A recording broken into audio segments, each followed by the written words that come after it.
Joining us now to review some of the headlines of today's newspapers from around the world is Arise News analyst Emmanuel Efeni, the great Malabite. Good morning. Good morning, Ruben. Good morning, Ayo. Good morning, Mr. Efeni. We'll start the review with this day, Nigeria's newspaper of record. The lead story, Tinubu speaks with Grieving Herbert Wigwe's parents, comfort couple. Ghana's President Akufo-Addo offers condolences. We lost a gem. Bright star Osinbajo, Obaseki, and Yoku declare. Kogi Cross River governors, Zenith Bank commiserate with families as Access Holdings. You are irreplaceable, says ex-Emir of Kano, Sanusi, Emir of Zao Zao. His death, a great personal loss. Herbert was a first-class guy. Wale Tinubu, of course, the president, speaking with the parents of the late Herbert Wigwe, Pastor Shingo Wigwe, and Mrs. Stella Wigwe yesterday, as tributes continue to pour in for the departed Herbert Wigwe. Of course, words are not enough to describe the man who was clearly a bright star, not just in the Nigerian horizon, but in the African horizon, as President Cyril Ramaphosa and President of Ghana, Akufo, had also testified to his sterling qualities that took him across the continent. He was a world star from the African continent. Of course, the photograph on the front page of this day, Chief Nyesom Ezewanwike condoling with Mrs. Stella Wigwe, the mother of Herbert, and of course the daughter, Tochi, of course his fellow Ikwere man. I can understand the pain in Wike's heart because this was clearly one of the brightest stars to come out of Ikwere land in this era. But it is what it is. Death comes knocking. Nobody knows when the bell tolls. We come at 55, 57, 90, 94, some over 100 years. Even the Holy Scripture clearly states, man knoweth not his time. Just like the birds are trapped suddenly and it is over, it happens to the Son of Man also. The Punch newspaper also reporting this story. Wigwe crash report ready match. Kinsmen declare 8-day mourning. Debris undergoing lab test. Amosun Oando boss, bank MDs mourn late bank chief. Now, the lead story of the Punch newspaper, cost of living. Federal government NLC meeting deadlock. Bakers threatened shutdown. Strike will go ahead. Federal government negotiations not fruitful. NLC leader insists. Federal government warns against unrealistic demands as labor seeks yearly pay rise. Well, the rate at which the inflation is just going up, labor will have to be realistic, but again, in their demands, but whatever is agreed now, will it not be overtaken by inflation?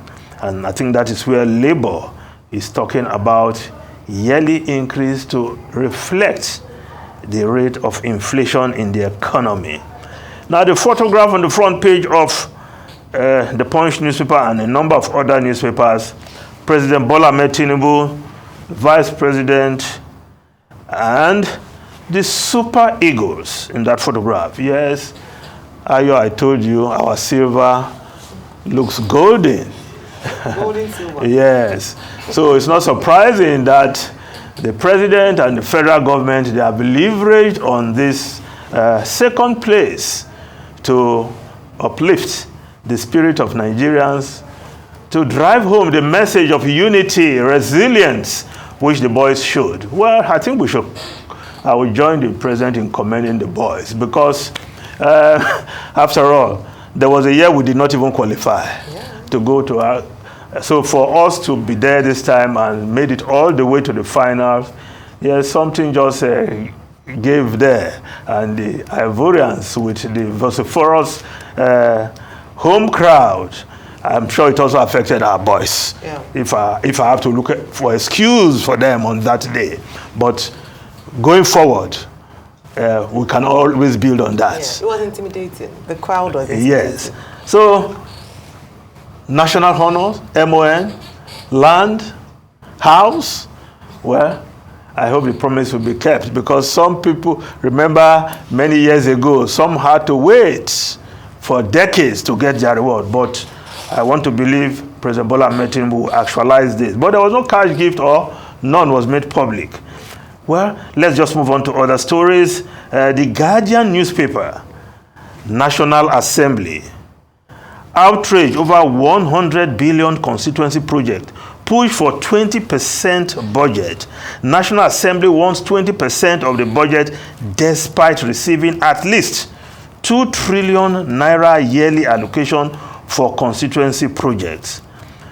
Well, the 109 senators, 360 House of Representative members, talking about 100 billion yearly allocation for constituency projects. Sounds outrageous, but we need to audit these constituency projects to see how these monies are spent. Well, in some areas, you see this money well spent, but I'm not sure it's so across all constituencies in the country. There has to be a way to check whether these monies as allocated are actually deployed and we see value for money. Now, another story on the front page of The Guardian. Federal government considers commodity board to crash food prices as court ultimatum ends. Now, the Business Day newspaper, the lead story, CBN sells dollar for the first time in 5 months to stabilize the naira. Yes, the CBN has been dealing with, of course, backlog of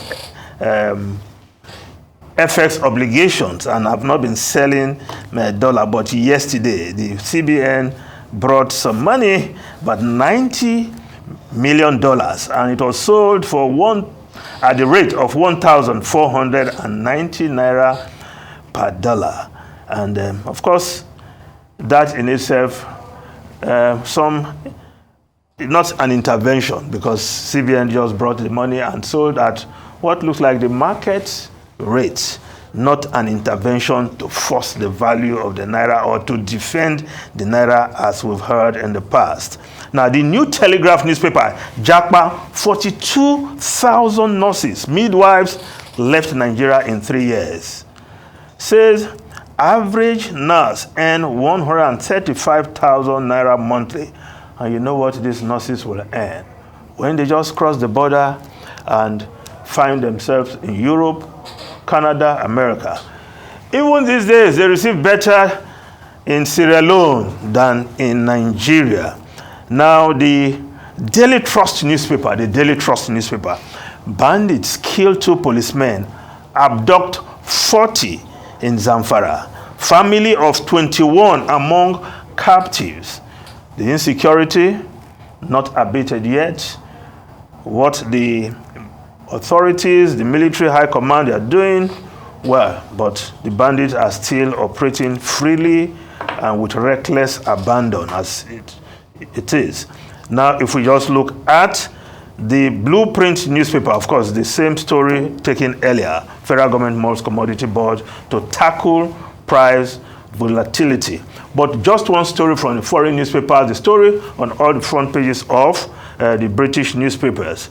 Labour in crisis after second suspension, anti-Semitism row. Claims another candidate. Party staff in tears over inquiry into leak. Ruben and Ayo. Well, very quickly. It's strange, if not ridiculous, that the federal government of Nigeria is only now just talking about commodity exchange boards. After, announcing that 102,000 metric tons of grains will be released. The question was raised at the time, how are they going to go about it? A commodity board helps to stabilize prices. one would have thought that would have come first instead of, you know, the populist statement about releasing grains that nobody is even sure, you know, the federal government has in its silos. That's number one. Number two is a story about the visit of Kemi Badenoch, the business and trade minister of the United Kingdom. Some of the papers were reporting that she signed an enhanced trade investment partnership with Nigeria, what they call ETIP. And the minister, our own minister of industry, trade and investment, you know, was a partner with whom that was signed. The objective is to promote trade, strengthen ties, you know, deepen relationship with both countries. Yes, that's fine. But Nigeria's trade deficit is a major issue with the UK.